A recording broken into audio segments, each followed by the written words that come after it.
reforçando, né, o elenco para essa partida de Copa Sul-Americana. Duas coisas que se misturam, Edu, o jogo do fim de semana e o jogo dessa terça-feira. Como você encara os possíveis impactos deste superclássico vencido e bem vencido pelo Atlético na sequência, que já tem uma Copa Sul-Americana logo de cara, suas impressões quanto ao que foi o fim de semana e quanto a esse novo momento, com todo mundo que está à disposição viajando para jogar no Uruguai pela Copa Sul-Americana. O final de semana é o mais puro suco do clássico e do futebol, né? Só o futebol, só clássicos, eles possibilitam o que nós vimos no Mineirão, um Cruzeiro que entrou em campo com favoritismo. Muita gente fala que clássico não tem favoritismo, mas para quem entende que há favoritismo para um dos lados, esse favoritismo estava sim do lado do Cruzeiro, e o Atlético fez um grande jogo, uma escalação que chamou atenção, com algumas novidades, um trio de zagueiros, a escolha mais uma vez pelo Natanael pelo lado direito, tendo o Bernard no meio, já que o Vitor Hugo sentiu um problema de lesão, o Minda, pelo menos no Campeonato Brasileiro, pela primeira vez iniciando um jogo, e o Atlético numa ideia de jogo um pouco diferente daquela que a gente se acostumou a ver, mesmo sob o comando do Barba. Foi um Atlético com cara de Eduardo Domingues, mas o Eduardo Domingues do Estudiantes, não do Galo. Um time, primeiro, preocupado em se defender bem, compacto, com muita gente, marcação individual. Maicon em cima do Matheus Pereira não deu sossego para o camisa 10 do Cruzeiro. Muita intensidade, o Atlético brigando muito no jogo. Ao meu ver, o Atlético encarou o jogo mais como clássico do que o Cruzeiro, mas eu não acho que a derrota do Cruzeiro foi por conta disso, e sim porque o time e o Arthur Jorge foram surpreendidos pela ideia de jogo do Atlético. E o Galo nitidamente jogando, se defendendo, contra-atacando. E ganhou o jogo assim, Cirilo. A gente, aliás, foi um primeiro tempo muito semelhante àquele que a gente viu Cruzeiro e Boca, né? Até um pouco pior. Quase 52 minutos de tempo corrido com menos de 20 minutos de bola rolando. Muito pouco tempo. Aí você pega no final ali, o Cruzeiro com 70% de posse de bola, o Atlético com 30%, ou um pouquinho a mais ou um pouquinho a menos, sendo que a gente teve, 50 minutos de bola rolando, e olha lá, no jogo inteiro. Acho que não teve isso, foram 45 minutos. Então, cara, o Atlético soube jogar o jogo. O Atlético foi eficiente e eficaz. O Cruzeiro não teve nem eficiência, nem eficácia. E um time que ficou muito pilhado ao longo do jogo, perdendo jogadores expulsos. O Kaique numa partida ruim, o Arroio jogou muito mal. O Arthur Jorge foi muito mal naquela noite. Se o Barba talvez tenha feito o seu melhor trabalho num jogo pelo Atlético, o Arthur Jorge talvez tenha feito o seu pior jogo. E somado isso tudo, o Atlético venceu de maneira merecida. Acho que tem muito mais mérito do Atlético, do Galo. E o que o torcedor espera é uma constância. O Atlético siga crescendo, evoluindo. E o que o torcedor do Cruzeiro espera é que tenha sido apenas uma oscilação e que o Cruzeiro venha dar resposta já no jogo seguinte, que é praticamente uma decisão, né? Contra a Católica no Chile. Lembrando que o critério de desempate é confronto direto. E no primeiro jogo deu Católica em Belo Horizonte, então o Cruzeiro precisa muito dessa vitória. E as duas equipes me parecem, o Cruzeiro com certeza, e o Atlético encarando os jogos continentais desse meio de semana com total seriedade. O Cruzeiro, não tenho dúvida, por ser a Libertadores, por estar precisando, tem a necessidade do resultado, o Galo também, mas é que o Atlético vinha encarando com equipes diferentes, mas pela lista de relacionados, por tudo que o Cláudio descreveu agora há pouco, estou imaginando um Atlético forte, Cirilo. Até porque o jogo pelo Brasileiro contra o Botafogo é só no domingo, né? Então o Galo vai ter um bom período de recuperação e podendo utilizar atletas que na semana passada não jogaram. Então o Atlético está descansado. O Atlético fisicamente está saudável para jogar duas partidas. Essa do meio de semana e a do final de semana contra o Botafogo. É isso, Cláudio, vamos trazer mais detalhes direto aí de Montevidéu, a Itatiaia lado a lado com as nossas equipes nesse meio de semana, claro. Estaremos também no Chile para trazer detalhes ao vivo. O Cruzeiro já foi também, a Itatiaia presente para acompanhar esse meio de semana de Libertadores e de Sul-Americana. Cláudio, o que você me conta mais do Atlético nesta segunda-feira aí em Montevidéu, Cláudio?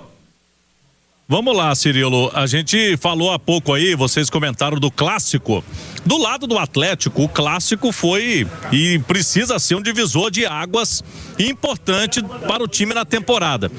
Mas o clássico continuou sendo o assunto. O Paulo Brax, hoje o homem forte do futebol do Atlético, se reuniu, fez uma reunião online com o pessoal da comissão de arbitragem. o Atlético reclamando de alguns lances do jogo. E a gente no jogo falava, né, que o árbitro estava muito refém do VAR. E o Atlético reclamou, porque o lance do Minda, o pênalti só no VAR, né, o árbitro de campo não daria o pênalti. Também o lance da expulsão do Kaique. O Atlético reclama também de outros lances, né, do clássico, como, por exemplo, o lance do Lianco, da expulsão do Lianco, e depois as imagens mostraram que ele não acertou o atacante do Cruzeiro. Então o Atlético mostrando os lances e fazendo aí essa reclamação, mostrando, né, para a CBF a sua indignação com a arbitragem do Flávio Rodrigues de Souza de São Paulo no fim de semana. Agora, para amanhã aqui, Cirilo, é o seguinte: o Atlético não tem o Preciado. Então, para a lateral direita, apenas o Natanael Preciado, o torcedor vai se lembrar, foi expulso na última rodada contra o Cienciano em Cusco. E como ele trouxe o time inteiro, a tendência é de que ele coloque um Atlético parecido com o do clássico. Aí a gente pode colocar aí uma situação, né? No clássico foi uma postura mais defensiva. Amanhã ele precisa ganhar o jogo, mesmo sendo aqui em Montevidéu, mas o Atlético precisa ir mais para cima, né? Ter uma postura ofensiva. Aí ele pode tirar um zagueiro, porque foi com 3 zagueiros lá no clássico. Ele pode ir, por exemplo, com o Lianco e com o Juan, ou com o Lianco e o próprio Alonso. Tem o Vitor Hugo de volta também, que eu citei há pouco, não estava disponível no clássico, então ele pode ir com 2 zagueiros. E aí ele pode colocar mais um jogador ofensivo para essa partida. Seguem fora o Coelho, o Vitor Hugo, o meio-campista. Eles não viajaram aqui, ainda estão se recuperando de problemas físicos. Então é um Atlético forte para esse jogo, encarando o Juventude no Estádio Centenário. Eu tive lá mais cedo, Cirilo, a gente fez o Rádio Esportes lá mais cedo, e a gente conversou com o pessoal do estádio e também do Juventude. A expectativa é para na casa de 1.000 torcedores, é isso mesmo. 1.000 torcedores é a expectativa para o público de amanhã. Um estádio gigantesco que é o Centenário, estádio de Copa do Mundo, lendário estádio Centenário.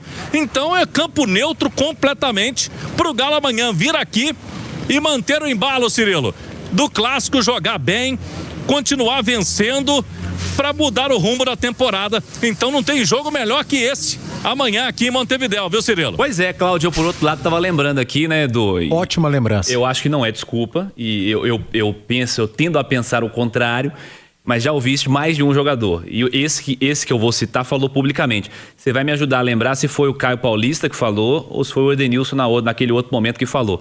Você também, se lembrar, você me avisa, Cláudio. O Atlético foi jogar num campo desses aí que não tinha ninguém. Acho que foi o Edenilson.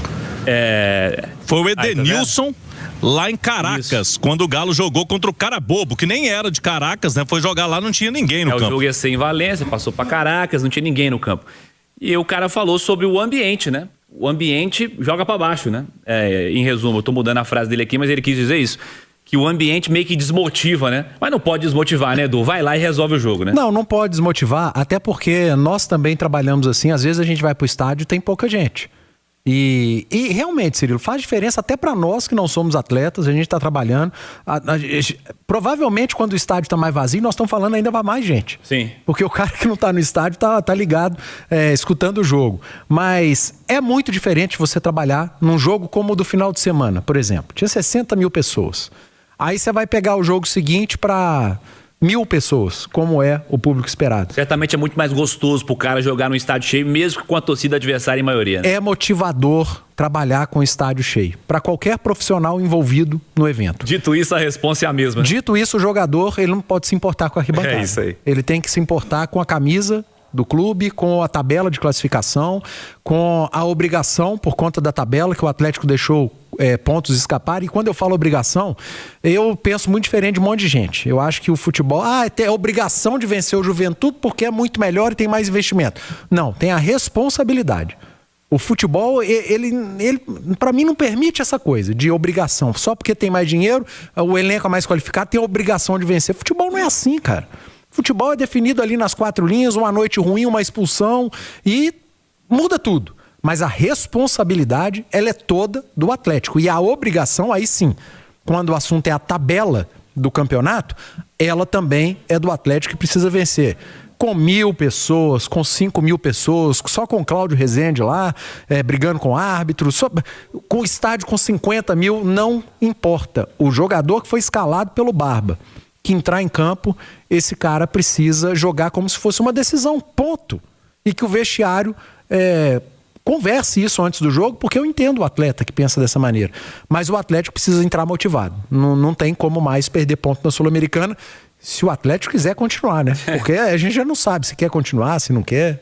Pedro Abílio, adversário do Atlético. Vamos falar sobre o Juventude do Uruguai. Vai jogar, como o Cláudio disse, no Estádio Centenário, histórico Estádio Centenário. Vaziaço nesta terça-feira. Boa noite, Abílio. Boa noite, Cirilo. Para você, para todos aqui na turma do Bate-Bola, vice-líder deste grupo, né? Com a vitória por 4-0 sobre a Academia Puerto Cabello. O time vem de, inclusive, uma sequência de triunfos, porque no sábado, pelo Campeonato Uruguaio, venceu o Montevideo Wanderers em casa pelo placar de 2-1, com um gol no último lance, uma virada, um gol de pênalti do atacante, o Mimbicas, e inclusive com esse resultado, o time alcançou a terceira vitória apenas no seu campeonato local. O Juventude do Uruguai, do técnico Blancos, ele que está fazendo o seu segundo mês de trabalho na equipe do Juventude, e chega para esse confronto com alguns jogadores no departamento médico. O zagueiro Cáceres, o Mujica, que é lateral, o Ivan Rodrigues também é desfalque, meio-campista dessa equipe do Juventude, e tem desfalque em todos os setores, né? Porque no ataque o Bruno Larregui também está no DM. Sousa no gol, e aí com o Morosini, Pereira, Risso, que foi inclusive expulso no início do segundo tempo desse jogo de sábado contra o Montevideo Wanderers. O time jogou com 1 a menos e ainda assim conseguiu a virada. Emanuel Mas e Rabino, Pérez, Izaguirre e Peralta, Lago, o Mimbacas e também o Alejo Cruz. É a possível formação, né, de 4-3-3, bem parecida com aquela que enfrentou o Atlético aqui e foi derrotada por 2-1 na Arena MRV, Cirilo. Valeu, Pedro Abílio. Vamos fechar as notícias atleticanas desse primeiro tempo da turma do Bate-Bola. Cláudio Rezende.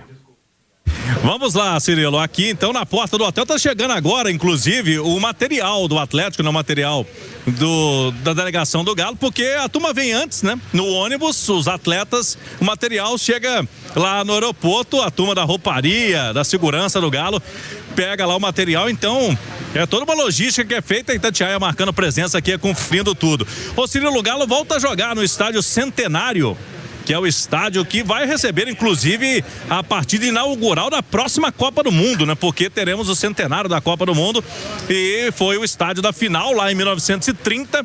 E eles estão prometendo aqui uma reforma no Estádio Centenário, palco do jogo de amanhã para a Copa de 2030, né? Que teremos aqui o jogo inaugural no Uruguai. O Galo, última vez que esteve aqui na Copa Centenário, né? Foi a Copa Torneio de Verão em 2009. O Galo, nesse período aí que jogou Copa Libertadores, quase todos os anos, de 2013 pra cá, ou Copa Sul-Americana, como no ano passado, o Galo não jogou no Estádio Centenário. A última vez foi nesse torneio de verão, em 2009, quando tivemos o clássico aqui, Galo e Cruzeiro, e o Galo pegou o Peñarol também. Foram jogos de estreia do Diego Tardelli com a camisa do Atlético. Inclusive, o Caixa, Mário Henrique, vai narrar amanhã aqui o jogo do Galo contra o Juventude. Foi quem narrou aquele clássico e também o jogo contra o Peñarol.